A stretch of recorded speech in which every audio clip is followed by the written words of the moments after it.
Hello, and welcome. Tonight, I will be whispering to you about a truly magnificent topic, the great pharaohs of Egypt. So, settle in, take a deep breath, and let the history of ancient Egypt carry you away as we explore the lives of these legendary rulers. Egypt, with its sprawling deserts and life-giving Nile River, was home to one of the most awe-inspiring civilizations the world has ever known. At the heart of this empire stood the pharaohs, who were more than just kings. They were divine figures, seen as gods on earth, entrusted with maintaining the balance of the universe. From the earliest days of unification under Pharaoh Narmer to the reign of the ambitious Ramses II, each of these rulers shaped Egypt's destiny in ways both grand and mysterious. Some were brilliant builders, creating wonders like the Great Pyramid of Giza, while others were fierce warriors, defending their land and expanding its borders. But whether through power, diplomacy, or devotion to the gods, every pharaoh left behind a legacy that we can still marvel at today. Their stories are intertwined with the grandeur of Egypt's temples, tombs, and monuments, all reaching for immortality. As we whisper through the sands of time, we will uncover the splendor and complexity of these ancient rulers. So, let's begin our journey into the world of the great pharaohs of Egypt, a land of gods, pyramids, and the eternal quest for immortality. The birth of Egypt, Narmer, and the unification of Upper and Lower Egypt. Around 3100 BCE, in the ancient world along the Nile River, two powerful kingdoms stood apart, the fertile and marshy lands of the Nile Delta in the north, known as Lower Egypt, and the elongated, more arid regions in the south, called Upper Egypt. These two regions were culturally distinct, with different rulers, customs, and even gods.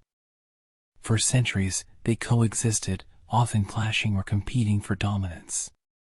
But it was the ambition of one man, a ruler from the south named Narmer, who would forever change the course of Egyptian history by uniting these lands under one rule. Narmer is a figure wrapped in both history and legend. He is often regarded as the first pharaoh of a united Egypt, a title that not only signified royal authority but also divine power. In ancient Egypt, the pharaoh was seen as a living god, a ruler responsible not just for governance but for maintaining the cosmic balance, or Ma'at, ensuring harmony between humans, the gods, and the natural world. By uniting Upper and Lower Egypt, Narmer became the embodiment of this balance. Before Narmer's time, Upper and Lower Egypt operated as separate entities, each with its own capital, rulers, and religious practices. Upper Egypt, to the south, was centered around cities like Nekhen, while Lower Egypt's heart lay in cities like Buto. The relationship between these two regions was often tense, with trade and territorial disputes leading to skirmishes. However, the Nile River, the lifeblood of both regions, created an undeniable connection between them. It was inevitable that one day, one leader would attempt to unify the two lands, and that leader was Narmer. Narmer's path to unification likely involved a combination of military strength, political strategy, and religious symbolism. Ancient records suggest that Narmer, ruling from Upper Egypt, launched a successful military campaign against Lower Egypt. The details of this campaign are mostly lost to history, but archaeological evidence provides us with a glimpse of this monumental event. The most famous artifact associated with Narmer's victory is the Narmer Palette, a large stone slab depicting Narmer's conquest. The Narmer Palette is one of the most important artifacts in Egyptian history. On one side of the palette, Narmer is depicted wearing the white crown of Upper Egypt, symbolizing his rule over the southern kingdom. He is shown in the act of striking down an enemy, a common symbol of victory in ancient art. On the reverse side, Narmer is shown wearing the red crown of Lower Egypt, indicating his successful conquest of the north. The imagery on the palette not only celebrates Narmer's victory but also highlights the importance of his role as a unifier and ruler of a newly united kingdom. The two crowns, when combined, became the double crown, or skent, which symbolized the pharaoh's rule over both Upper and Lower Egypt. The unification of Egypt was not only a military achievement but also a significant cultural and religious milestone. In uniting the two lands, Narmer solidified his position as both a king and a god, a ruler whose power came not only from his army but from his divine right to rule. The pharaohs of Egypt were seen as intermediaries between the gods and the people, responsible for upholding the principles of Ma'at, the ancient Egyptian concept of truth, balance, and justice. By bringing Upper and Lower Egypt together, Narmer was viewed as fulfilling a divine mandate, establishing order where there had previously been division. Narmer's reign also marked the beginning of the first dynasty of Egypt, a period of great significance in Egyptian history. With the unification, the city of Memphis was established as the capital of the newly united Egypt. Memphis was strategically located at the junction of Upper and Lower Egypt, making it an ideal political and economic center for the new kingdom. From here, Narmer and his successors could oversee the administration of both regions, ensuring that the unity he had forged would be maintained. Although much of Narmer's life and reign remains shrouded in mystery, his legacy as the unifier of Egypt is undeniable. He laid the foundations for what would become one of the most remarkable civilizations in human history. Under his rule, Egypt began to develop the centralized state and administrative systems that would allow it to flourish for millennia. The pharaohs who followed in Narmer's footsteps built on his achievements, creating monumental architecture, developing a sophisticated writing system, and cultivating a unique culture that blended the traditions of both Upper and Lower Egypt. Narmer's unification of Egypt also had profound religious significance. The ancient Egyptians believed that the pharaoh was the earthly representation of the god Horus, and the unification of the two lands was seen as the fulfillment of Horus's divine will. As the pharaoh, Narmer was responsible for maintaining the balance between the gods and humans, ensuring that the forces of chaos did not disrupt the harmony of the universe. This concept of divine kingship would continue to define the role of the pharaoh throughout Egypt's long history. In the centuries that followed, Narmer's unification of Egypt was remembered as a pivotal moment in the country's history. His name was inscribed in the royal annals, and later pharaohs would look back to his reign as the beginning of Egypt's greatness. The double crown he wore, symbolizing the unification of Upper and Lower Egypt, became a powerful symbol of the pharaoh's authority, and the unity he established would endure for over 3,000 years. Narmer's legacy endures not just in the artifacts and monuments he left behind, but in the very fabric of Egyptian history. His unification of Upper and Lower Egypt set the stage for the rise of one of the most advanced and influential civilizations of the ancient world. From the construction of the pyramids to the development of hieroglyphic writing, Egypt's golden age would not have been possible without the foundation that Narmer laid. The pyramid builders, Sneferu, Khufu, and the Great Pyramid of Giza. After the unification of Egypt under Narmer, the kingdom grew in power and influence, paving the way for an era of monumental construction. The pharaohs of ancient Egypt believed that their rule extended beyond life itself, into the afterlife, and that their tombs had to be grand, eternal, and worthy of the gods. Thus began the era of pyramid building, with some of the most famous pyramids ever constructed during the reigns of Pharaoh Sneferu and his successor, Khufu. These great pyramids, particularly the Great Pyramid of Giza, are some of the most enduring symbols of ancient Egypt and remain wonders of the world to this day. The art of pyramid building did not emerge overnight. It was an evolution of tomb architecture that began with simpler structures called mastabas, flat-roof rectangular tombs made of mud brick. These tombs housed the bodies of the early rulers of Egypt, but over time, pharaohs sought more elaborate and permanent monuments to secure their passage into the afterlife. Sneferu, one of the most important pharaohs of the 4th dynasty, was the first to perfect the pyramid form. Sneferu ruled from around 2613 to 2589 BCE and is remembered as Egypt's greatest pyramid builder. He was an innovator who experimented with pyramid design, building several pyramids in his quest to achieve the perfect form. His first attempt was the Mitam Pyramid, which began as a step pyramid, similar to the earlier Pyramid of Djoser. However, Sneferu transformed it into a true pyramid by filling in the steps, though it ultimately collapsed during or after its construction. Undeterred by the collapse of the Mitam pyramid, Sneferu commissioned another pyramid, the bent pyramid at Dahshur. This pyramid is unique because of its unusual shape. The angle of its sides changes partway up, giving it a bent appearance.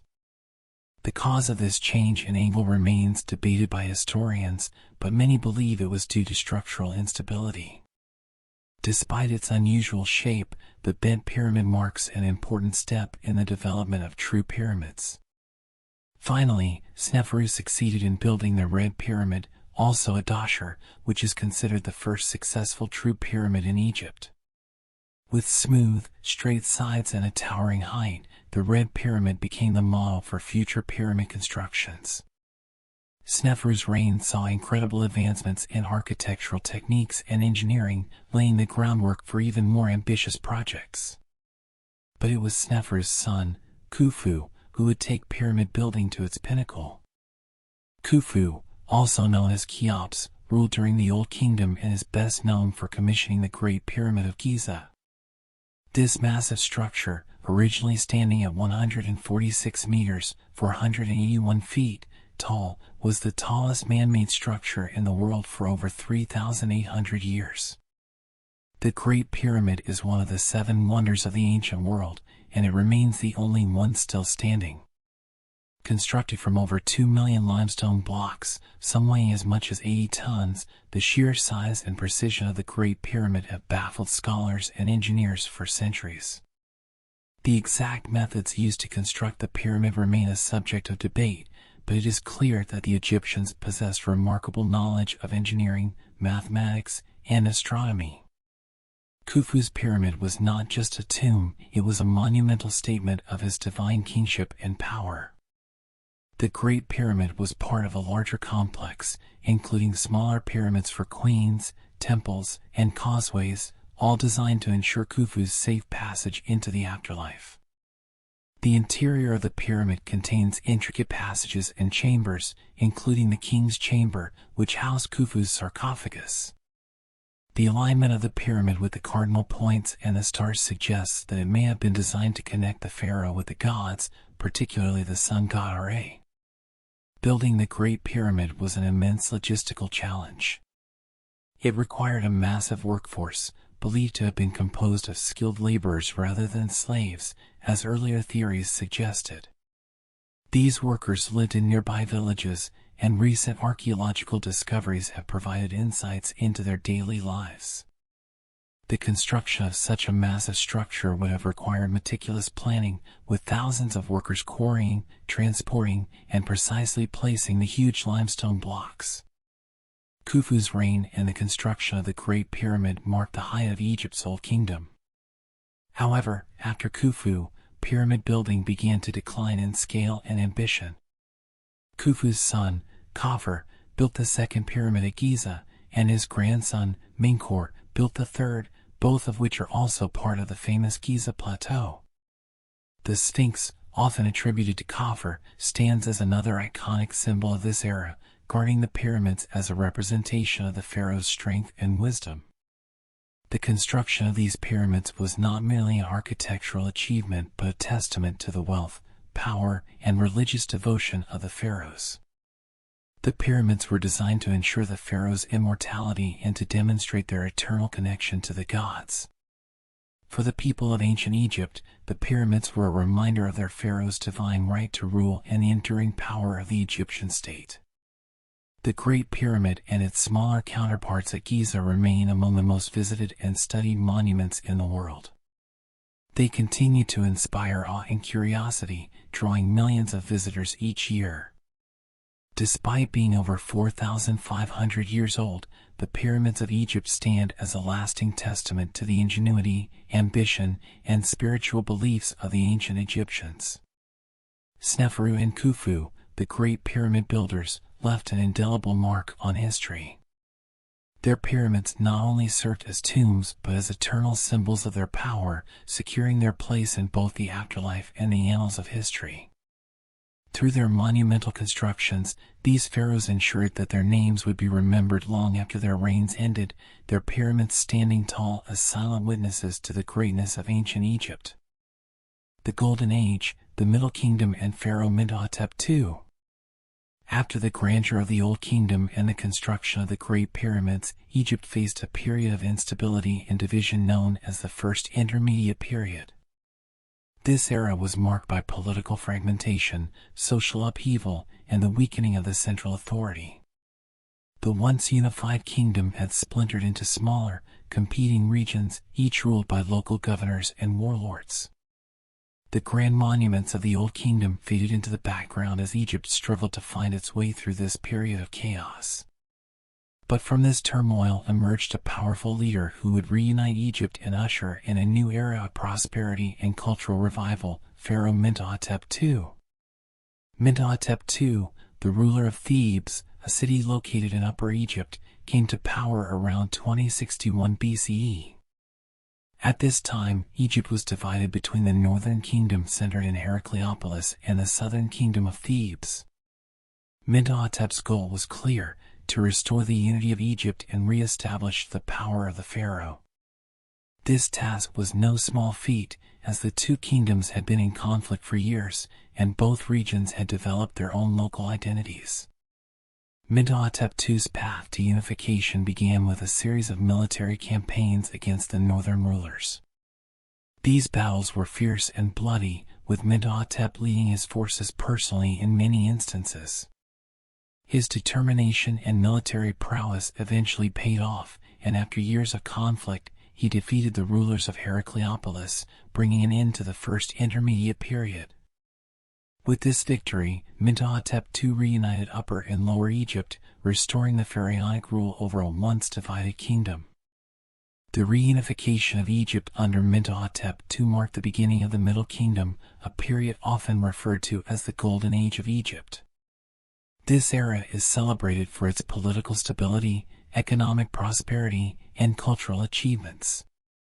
Mentuhotep II's reign brought much-needed order and centralization to Egypt as he reasserted the authority of the pharaoh and worked to strengthen the country's administration.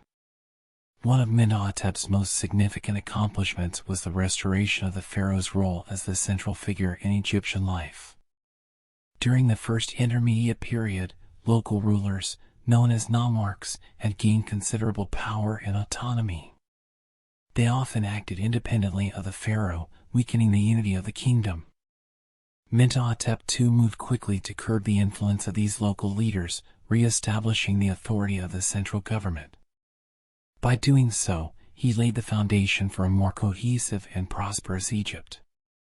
In addition to his political reforms, Mentuhotep II was a great patron of the arts and architecture.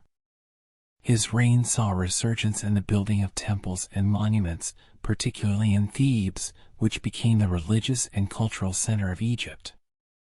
One of his most famous architectural achievements is his mortuary temple at Deir el-Bahari, a unique structure that reflects both the grandeur of the Old Kingdom and the innovative spirit of the Middle Kingdom. The temple, built into the cliffs on the west bank of the Nile, is a testament to Mentuhotep II's ambition and vision. It was designed as both a place of worship and a monument to the pharaoh's divine status. The temple complex featured terraces, courtyards, and chapels, all aligned with the rising and setting of the sun, reflecting the Egyptians' deep connection to solar deities. The site was also a precursor to the more famous mortuary temple built nearby by Hatshepsut centuries later. The Middle Kingdom under Mentuhotep II was also a time of great cultural flourishing. Literature, particularly in the form of wisdom texts and tales, saw a revival during this period. One of the most famous works from this era is the Instructions of Amenemhat, a text attributed to Pharaoh Amenemhat I, but likely composed after his death. These instructions provided advice on leadership, morality, and the responsibilities of the pharaoh, reflecting the renewed emphasis on the wisdom and authority of the king. Mentuhotep II's reign also marked a period of increased trade and diplomatic relations with neighboring regions. Egypt began to re-establish trade routes that had been neglected during the First Intermediate Period, particularly with the Levant and Nubia. The resources gained through these trade networks, including precious metals, luxury goods, and exotic animals, contributed to the wealth and prosperity of Egypt during the Middle Kingdom. But perhaps Mentuhotep II's most enduring legacy is the stability he brought to Egypt after a time of great division and disorder. His reign laid the groundwork for a period of peace and prosperity that would last for centuries. Under his successors, the Middle Kingdom continued to thrive, with Egypt becoming a powerful and centralized state. The Middle Kingdom pharaohs, like Amenemhat and Senusret, built on Mentuhotep's achievements, further consolidating power and expanding Egypt's influence both at home and abroad. Mentuhotep II's ability to reunify Egypt and restore the pharaonic tradition of centralized authority earned him a lasting place in Egyptian history. He was not only seen as a great warrior but also as a wise and just ruler who brought order to chaos. His name was revered by later generations of Egyptians, and his mortuary temple at Deir el-Bahari remains a symbol of his greatness. In the end, Mentuhotep II's reign represents a turning point in Egyptian history, the transition from fragmentation and decline to a new era of unity, strength, and cultural renaissance. The Middle Kingdom would go on to become one of Egypt's most celebrated periods, and it all began with the determination and vision of Pharaoh Mentuhotep II. The warrior pharaohs, Thutmose III in Egypt's empire. Thutmose III, one of the greatest military leaders in ancient history, ruled Egypt from around 1479 to 1425 BCE during the peak of the New Kingdom. He was the sixth pharaoh of the 18th dynasty and is remembered as the pharaoh who transformed Egypt into a mighty empire, expanding its borders farther than any of his predecessors. Thutmose III's rise to power was somewhat unusual. His father, Thutmose II, died when he was still a young boy, leaving the throne to him. However, due to his age, his stepmother, Hatshepsut, assumed the role of regent and later declared herself pharaoh. While Hatshepsut ruled as one of Egypt's few female pharaohs, Thutmose III was kept in the background, receiving military training and preparing for his future rule. Hatshepsut's reign was marked by peace and prosperity, as she focused on monumental building projects and trade rather than military conquest. During this time, Thutmose III honed his skills as a military commander, serving in the Egyptian army. When Hatshepsut passed away after over 2 decades on the throne, Thutmose III finally became the sole ruler of Egypt. Now fully in control, Thutmose III embarked on a series of military campaigns that would change the face of Egypt. Over the course of his reign, he led no fewer than 17 military campaigns, most famously in Canaan, Syria, and Nubia, establishing Egypt's dominance in the Near East and solidifying his reputation as a great warrior pharaoh. The most famous of these campaigns was the Battle of Megiddo in 1457 BCE, a turning point in Egyptian military history. The Battle of Megiddo arose when a coalition of Canaanite city-states, led by the king of Kadesh, rebelled against Egyptian rule. Thutmose III personally led his army into battle, showcasing his tactical genius. Rather than taking the safer, more predictable route to Megiddo, Thutmose made the bold decision to march his troops through a narrow and dangerous mountain pass. This risky maneuver allowed his forces to surprise the enemy, leading to a decisive victory. The capture of Megiddo was followed by a prolonged siege, after which the city fell to the Egyptians.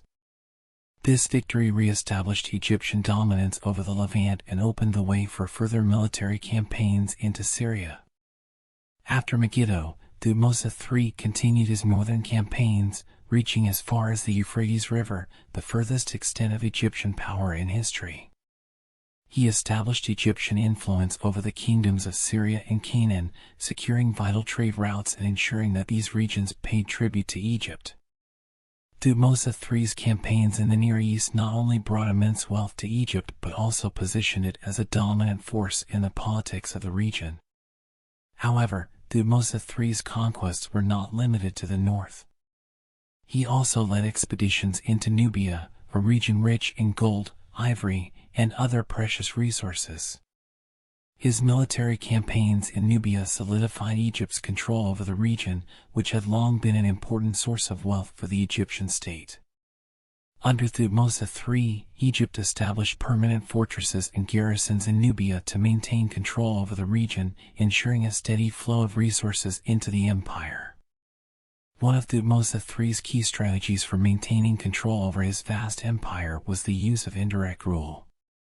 Rather than directly administering all of the newly conquered territories, he allowed local rulers to remain in power as vassals of Egypt, provided they paid regular tribute and remained loyal to the pharaoh. This system allowed Thutmose III to effectively manage a large empire without the need for constant military intervention. In return for their loyalty, local rulers were granted a degree of autonomy, which helped to stabilize Egypt's hold over distant territories.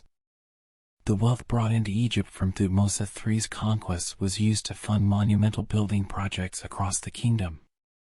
The most significant of these was the expansion of the Temple of Karnak in Thebes, Egypt's religious center.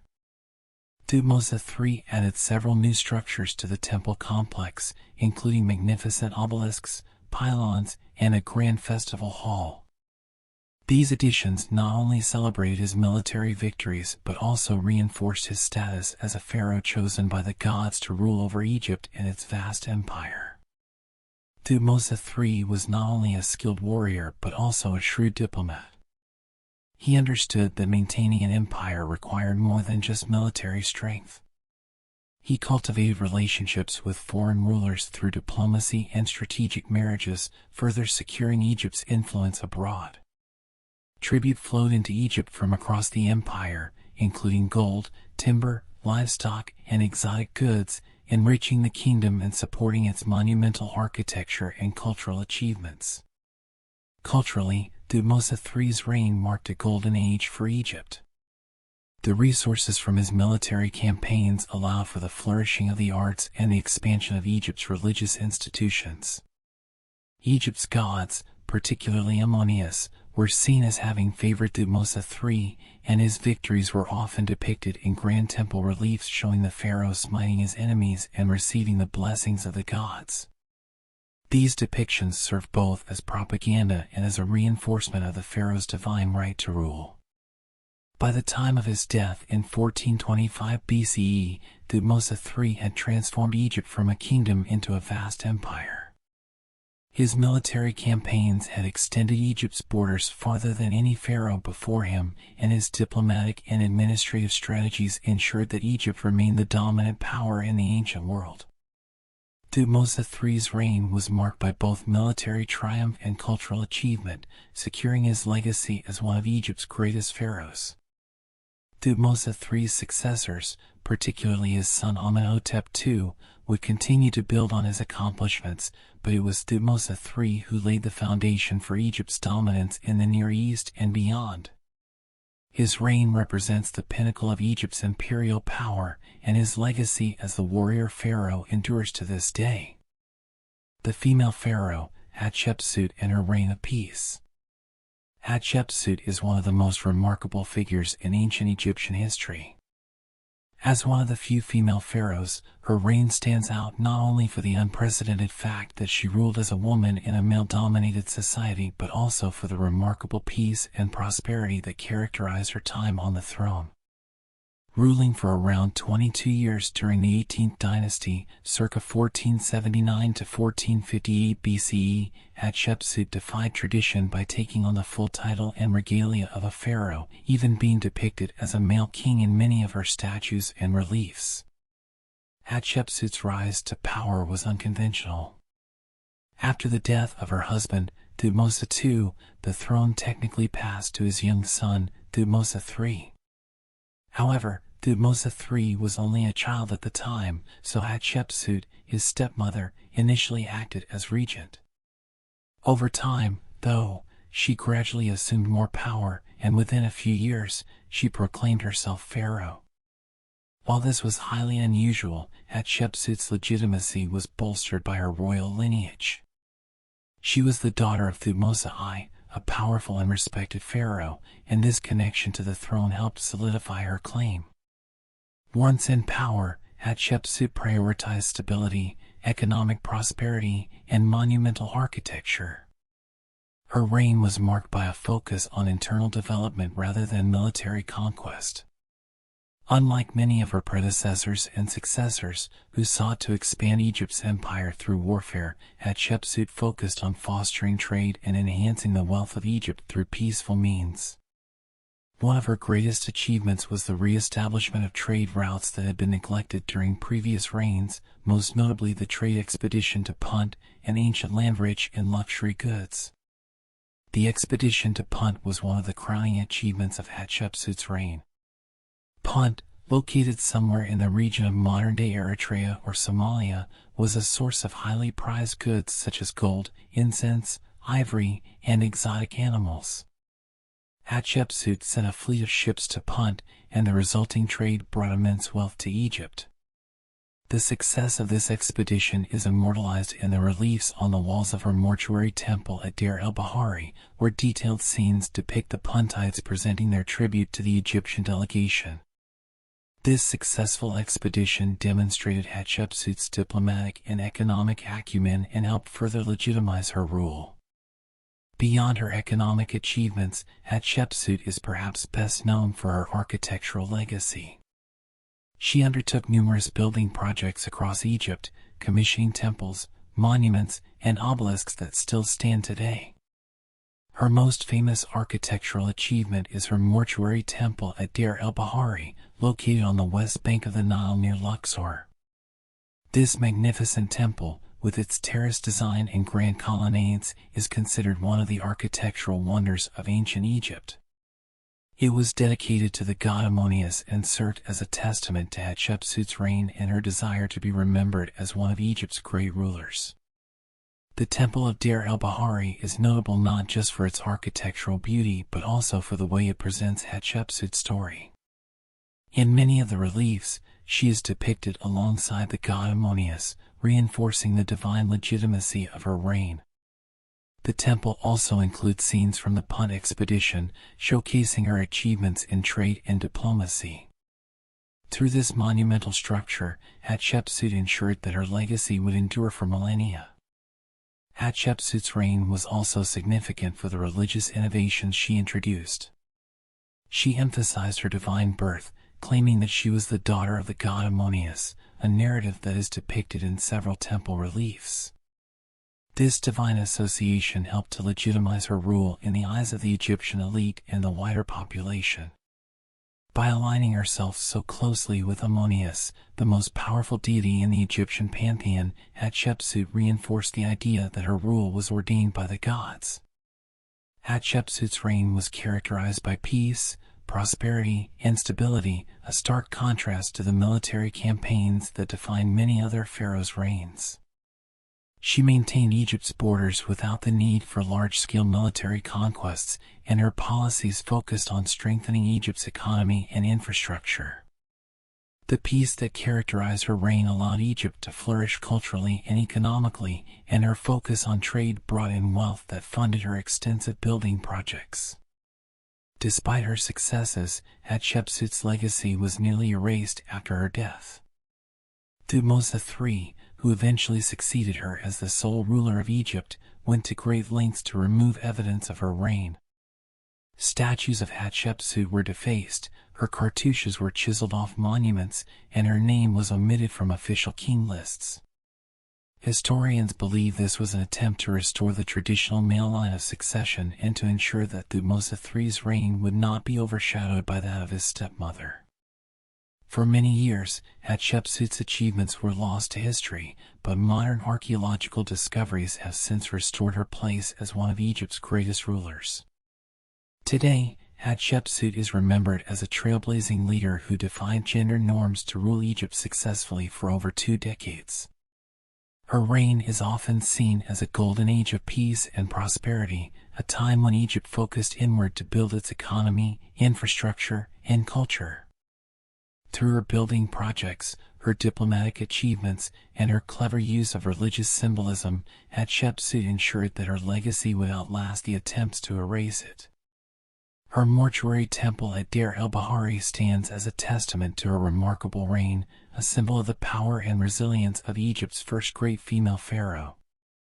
The heretic king, Akhenaten, and the worship of the sun. In the long history of ancient Egypt, no pharaoh was as revolutionary or controversial as Akhenaten. His reign marked one of the most dramatic religious and cultural shifts in Egypt's history, as he sought to transform the traditional polytheistic religion into the worship of a single deity, Aten, the sun disk.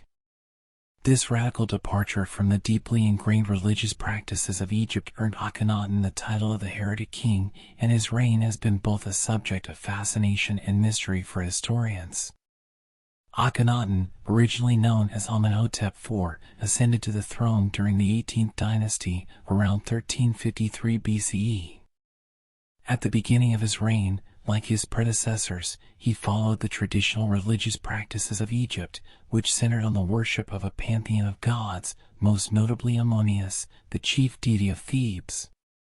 However, just a few years into his rule, Akhenaten made a bold and unprecedented decision. He abandoned the traditional gods in favor of a new religion centered on the worship of Aten, the physical manifestation of the sun.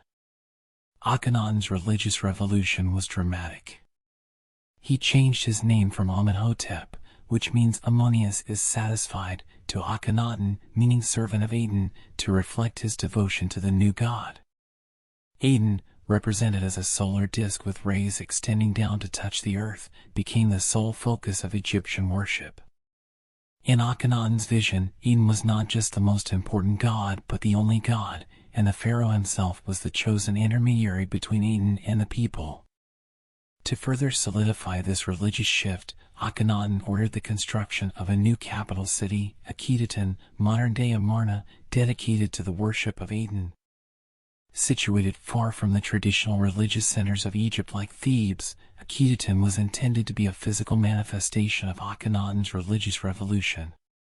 The city was built quickly, featuring temples dedicated to Aten, palaces for the royal family, and houses for the city's inhabitants. Akhenaten and his queen, the famous Nefertiti, relocated to this new city, where they sought to create a utopia centered around the worship of the sun. The religious changes Akhenaten introduced were not merely theological but also cultural. The art of the Amarna period, as his reign is now called, broke dramatically from the traditional, highly formalized styles of previous dynasties. Amarna art was more naturalistic, depicting the pharaoh and his family in intimate, relaxed settings. Akhenaten is often shown in the company of his wife, Nefertiti, and their daughters, with Aten's rays shining down upon them. This shift in art reflected the new religious focus on Aten's life-giving power, as well as the more personal and accessible image of the royal family. Despite the grand vision Akhenaten had for his new religion and city, his reforms were met with resistance. The priesthood of Ammonius, which had long held immense power and wealth, was particularly threatened by Akhenaten's abandonment of their god. By elevating Aten above all other gods and dismantling the religious hierarchy that had been in place for centuries, Akhenaten directly challenged the power structure of Egypt. The temples of Ammonius were defunded, and the wealth of the Ammonius priesthood was diverted to support the worship of Aten. However, the radical nature of Akhenaten's reforms alienated much of Egypt's population. The traditional gods had been central to Egyptian life for millennia, and the sudden shift to monotheism disrupted not only religious practices but also the social and economic fabric of the country. The focus on Aten was seen as the personal obsession of the pharaoh, rather than a religion that resonated with the broader Egyptian populace. Akhenaten's reign lasted for 17 years, and his radical religious experiment ultimately died with him. After his death, Egypt quickly returned to its traditional religious practices. Akhenaten's successor, likely his son Tutankhamun, moved the capital back to Thebes and restored the worship of Ammonius and the other traditional gods. The city of Akhetaten was abandoned, and many of Akhenaten's monuments and statues were defaced or destroyed in an attempt to erase his memory from history. This act of erasure, known as damnatio memoriae, was so thorough that for centuries, Akhenaten's existence was nearly forgotten. Despite the efforts to erase his legacy, Akhenaten's reign remains one of the most intriguing and debated periods in Egyptian history. His bold attempt to reshape the religious landscape of Egypt has led some historians to view him as a visionary, while others see him as a misguided ruler whose obsession with religious reform destabilized the country. The exact motivations behind Akhenaten's religious revolution remain a mystery. Some scholars believe that his devotion to Aten may have been a genuine spiritual awakening, while others suggest it was a calculated political move to weaken the powerful Ammonius priesthood. Akhenaten's radical shift to monotheism, though short-lived, is notable for its parallels with later monotheistic religions. His emphasis on a single, all-encompassing God and the role of the pharaoh as the sole intermediary between this God and the people is a striking departure from the traditional Egyptian worldview. This period of religious experimentation set Akhenaten apart from all other pharaohs and left an enduring mark on Egypt's history. Today, Akhenaten is remembered as both a revolutionary and a heretic. His attempt to upend centuries of religious tradition was ultimately reversed, but his reign remains a unique chapter in the story of ancient Egypt. The ruins of Akhetaten, with its temples to Aten and the remnants of the Amarna artistic style, stand as a testament to his bold and controversial reign. And while his monotheistic experiment was short-lived, it left an indelible mark on the history of religion and the legacy of Egypt's pharaohs. The Boy King, Tutankhamun's short reign and everlasting legacy. Tutankhamun, often referred to as the Boy King, is one of the most famous figures from ancient Egypt, not for his accomplishments during his short reign, but for the extraordinary discovery of his nearly intact tomb in 1922 by British archaeologist Howard Carter. Despite ruling for just about 9 years, Tutankhamun's legacy endures, offering a rare glimpse into the splendor and wealth of ancient Egypt's 18th dynasty. Tutankhamun ascended to the throne at the age of around 9 or 10, following the death of his father, the controversial pharaoh Akhenaten, who had radically shifted Egyptian religion to the monotheistic worship of the sun god Aten. Tutankhamun, however, is most remembered for his role in reversing these religious changes and restoring the old polytheistic religion that honored Egypt's traditional gods, especially Ammonius. When Tutankhamun took the throne, Egypt was still reeling from the chaos caused by Akhenaten's religious revolution. The abandonment of the powerful deity Ammonius and the shift to the worship of Aten had disrupted Egypt's political and social systems, weakening the influence of the priesthood and causing unrest among the population. As Tutankhamun was too young to rule independently, it was his advisors, particularly a high-ranking official, and Horemheb, the commander of the army, who guided the young king in making key decisions during his reign. Together, they helped restore the old religious order, moving the capital back to Thebes and re-establishing the temples dedicated to Ammonius and the other gods of Egypt's traditional pantheon. One of the most significant actions of Tutankhamun's reign was the reinstatement of the traditional priesthood, particularly that of Ammonius. His name, which was originally Tutankhaten, meaning living image of Aten, was changed to Tutankhamun to reflect his shift away from his father's religious policies. This symbolic change underscored his desire to return Egypt to its former religious practices and to mend the divisions caused by his father's reign. Temples and monuments that had been abandoned or defaced during Akhenaten's rule were restored, and the wealth that had been diverted to Aten's cult was redirected to the traditional gods. Despite these efforts, Tutankhamun's reign was relatively uneventful. He did not lead any major military campaigns, and Egypt's borders remained mostly stable during his rule. His reign was short, lasting only about 9 or 10 years, as he died unexpectedly at around the age of 18 or 19. The cause of Tutankhamun's death has long been debated by historians and scientists. Over the years, various theories have emerged, including illness, an infection from a leg fracture, or even murder, but modern forensic analysis suggests he may have suffered from multiple health issues, possibly compounded by inbreeding, as his family lineage was closely intermarried. While Tutankhamun's death may have been sudden, it was his burial and the subsequent discovery of his tomb that would immortalize his name for centuries to come. Unlike the grander tombs of other pharaohs in the Valley of the Kings, which had been looted over time, Tutankhamun's tomb remained hidden and largely untouched for more than 3,000 years. In 1922, when Howard Carter uncovered the tomb's entrance, the world was introduced to a treasure trove of artifacts that had not been seen in millennia. Tutankhamun's tomb was filled with over 5,000 items, including gold, jewelry, statues, chariots, weapons, and, most famously, his golden burial mask. This mask, made of solid gold and inlaid with semi-precious stones, has become one of the most iconic symbols of ancient Egypt. The craftsmanship of the mask, along with the other treasures found in the tomb, provided a stunning insight into the wealth, artistry, and religious practices of ancient Egypt's elite.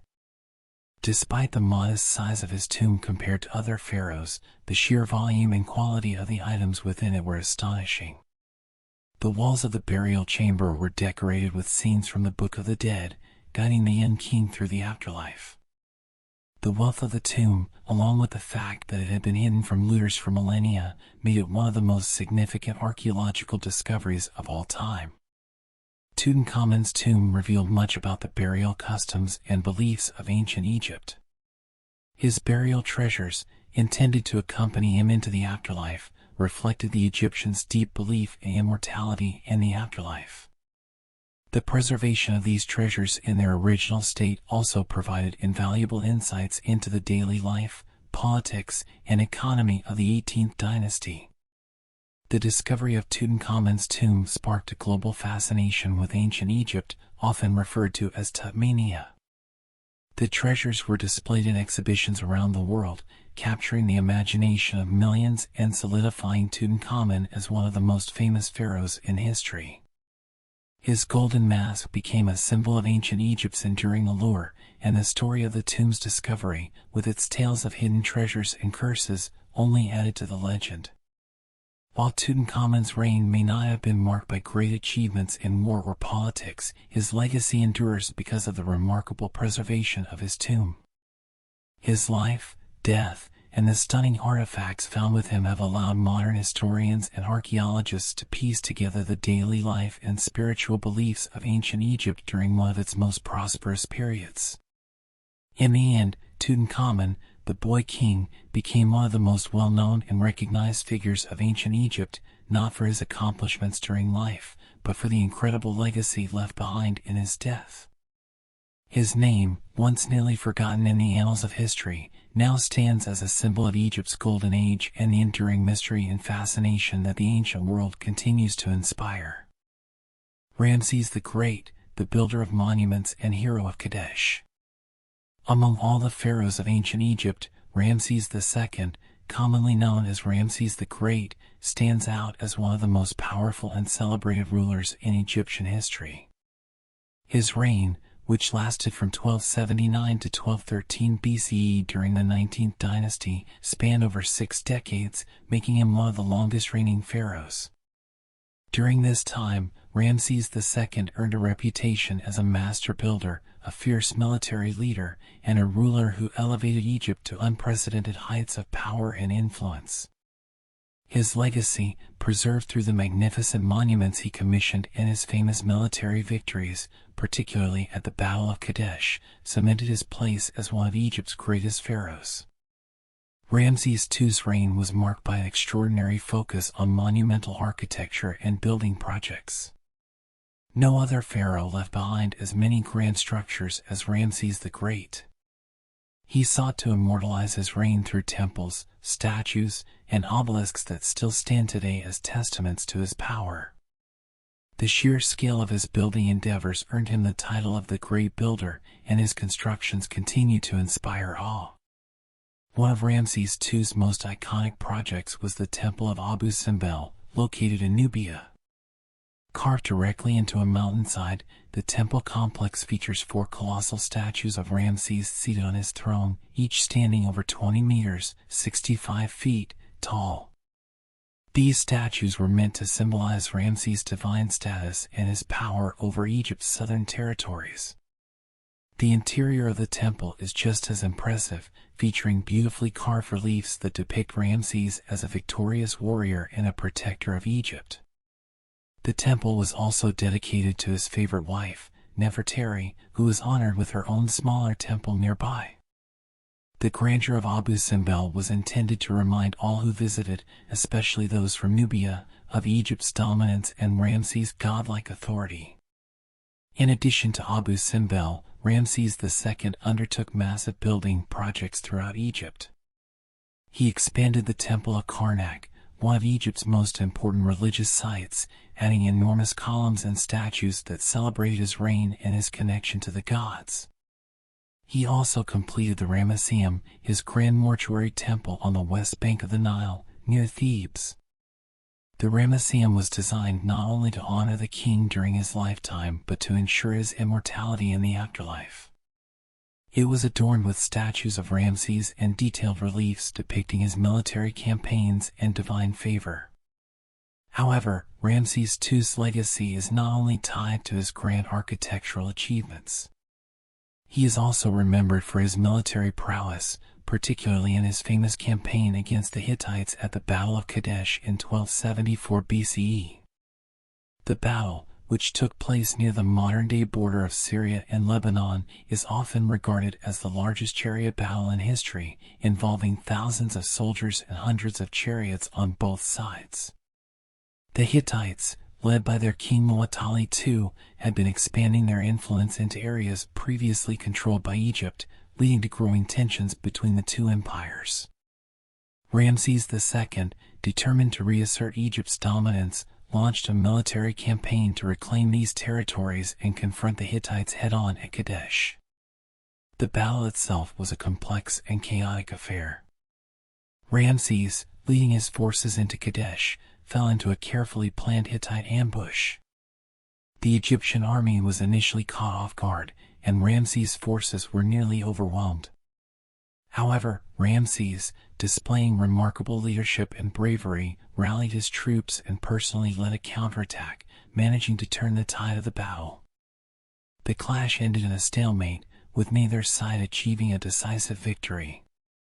Despite this, Ramses II portrayed the battle as a great triumph, having successfully repelled the Hittite forces and saving his army from destruction. In the aftermath of Kadesh, Ramses II and the Hittite king Muwatalli II eventually negotiated a peace treaty, which is considered one of the earliest known peace treaties in history. The Treaty of Kadesh, carved into stone tablets, established a lasting peace between Egypt and the Hittites, with both sides agreeing to mutual defense and cooperation. This treaty not only brought an end to years of conflict between the two great powers but also solidified Ramses II's reputation as a wise diplomat and a capable ruler who could both wage war and secure peace. Beyond his military achievements, Ramses II was also known for his prolific family life. He fathered more than 100 children, and his family played a significant role in his reign. His favorite wife, Nefertari, was deeply revered, and Ramses honored her with a grand tomb in the Valley of the Queens, which is adorned with some of the most beautiful and intricate artwork ever found in ancient Egyptian tombs. The tomb of Nefertari is considered one of the greatest masterpieces of ancient Egyptian art, with vividly painted walls depicting the queen's journey to the afterlife. Ramses II's longevity allowed him to shape Egypt for over 6 decades, and his reign brought a period of relative stability and prosperity to the kingdom. By the time of his death at the age of 90, Ramses had become a living legend. His subjects referred to him as the Great Ancestor, and his legacy endured long after his death. However, the grandiosity of Ramses II's reign also had its costs. His massive building projects and military campaigns required immense resources, and there is evidence that Egypt's economy struggled under the weight of his ambitious undertakings. Nonetheless, his reign is often viewed as the pinnacle of Egypt's power and influence during the New Kingdom. Ramses II's legacy as a builder, a warrior, and a ruler who secured Egypt's position as a dominant force in the ancient world remains one of the most enduring in history. His monuments still stand today, a testament to his desire for eternal remembrance and his belief in the divine right of kingship. Whether through his triumphs in battle or his colossal statues carved into stone, Ramses the Great ensured that his name would be remembered for thousands of years. Cleopatra VII, the last pharaoh and the end of ancient Egypt. Cleopatra VII, the last active ruler of the Ptolemaic Kingdom of Egypt, is one of the most famous and enigmatic figures in history. Born in 69 BCE, Cleopatra was the final pharaoh to rule Egypt before it became a province of the expanding Roman Empire. Her life, marked by political cunning, alliances with powerful Roman leaders, and a dramatic end, has captivated generations and cemented her place as one of the most iconic figures of the ancient world. Cleopatra was not of native Egyptian descent. She was a member of the Ptolemaic dynasty, a Greek ruling family that had controlled Egypt since the conquest of Alexander the Great. Despite this, Cleopatra embraced the culture of Egypt more fully than any of her predecessors. She was the first of the Ptolemies to learn the Egyptian language and style herself as the reincarnation of the goddess Isis, solidifying her connection to the people and their traditions. Her rise to power came after the death of her father, Ptolemy XII, in 51 BCE. Cleopatra co-ruled with her younger brother, Ptolemy XIII, as was customary in the Ptolemaic dynasty, but tensions soon escalated between the siblings. Cleopatra, known for her intelligence and ambition, sought to consolidate power for herself, leading to a civil war between the two. It was during this conflict that Cleopatra's fate became intertwined with the rising power of Rome.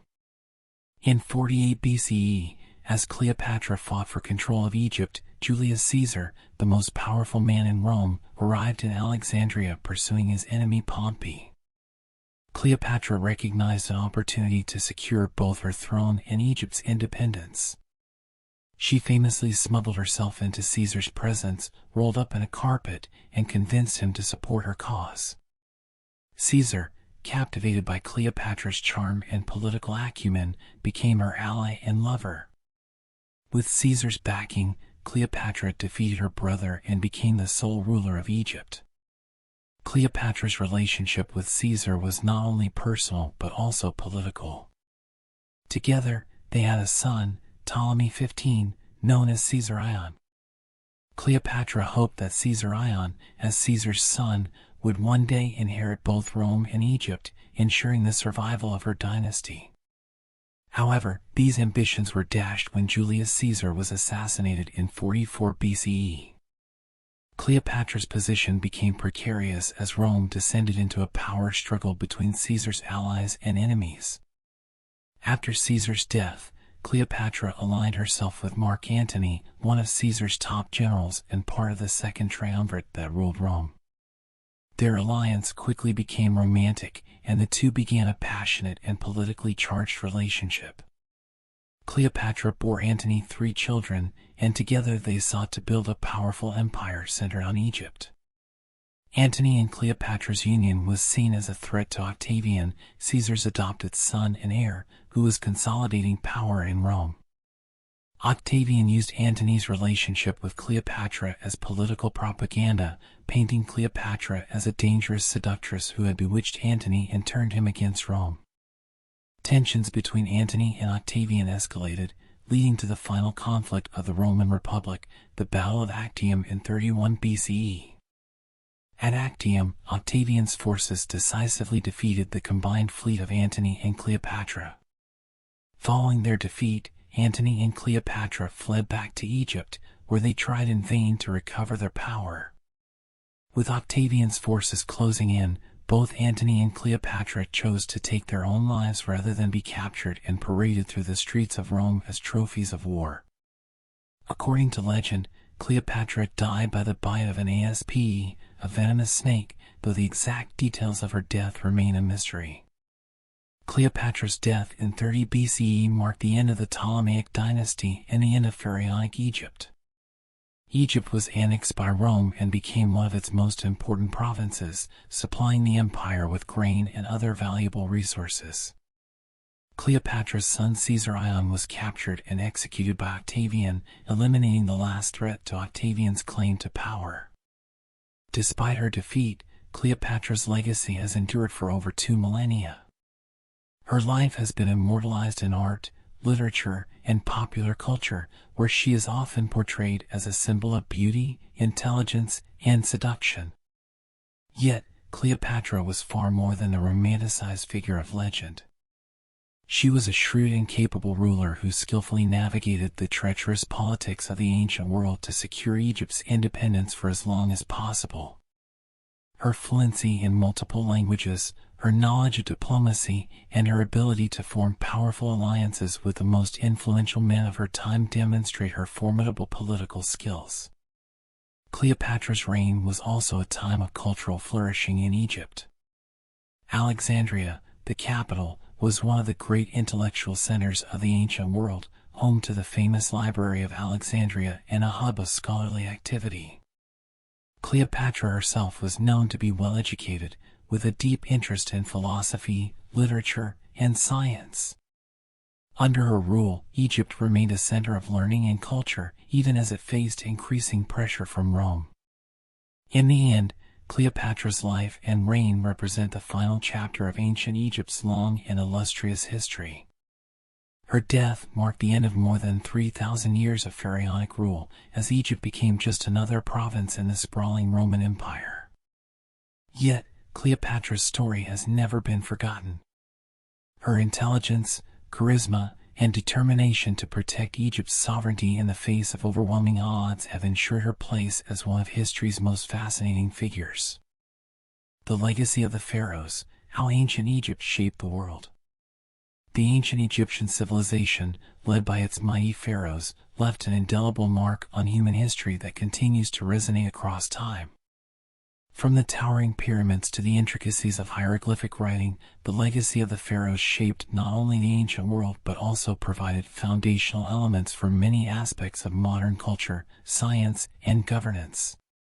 The pharaohs, regarded as both divine and earthly rulers, were at the heart of this legacy, creating a civilization that influenced the Mediterranean, the Near East, and beyond. The most enduring and visible symbols of the pharaoh's power and ingenuity are the pyramids. The construction of these monumental structures, particularly the Great Pyramid of Giza, stands as a testament to the advanced engineering and organizational skills of the ancient Egyptians.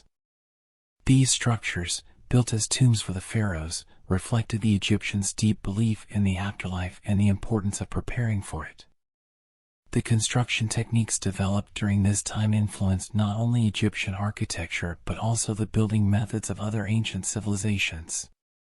The pyramids became one of the 7 wonders of the ancient world, and they continue to fascinate archaeologists and tourists alike, offering insight into the ambitions and capabilities of the early state. Beyond the pyramids, the development of hieroglyphic writing by the ancient Egyptians was one of their most significant intellectual achievements. This system of writing, which combined logographic and alphabetic elements, was used for religious texts, administrative records, and monumental inscriptions. The Rosetta Stone, discovered in 1799, allowed modern scholars to unlock the meaning of hieroglyphs and opened a window into the ancient Egyptian worldview. The preservation of this writing system in temples and tombs allowed the ancient Egyptians to communicate their beliefs, laws, and history across millennia. Their influence on the development of writing systems in other cultures, such as the Phoenician and Greek alphabets, can be traced back to Egypt's early innovations.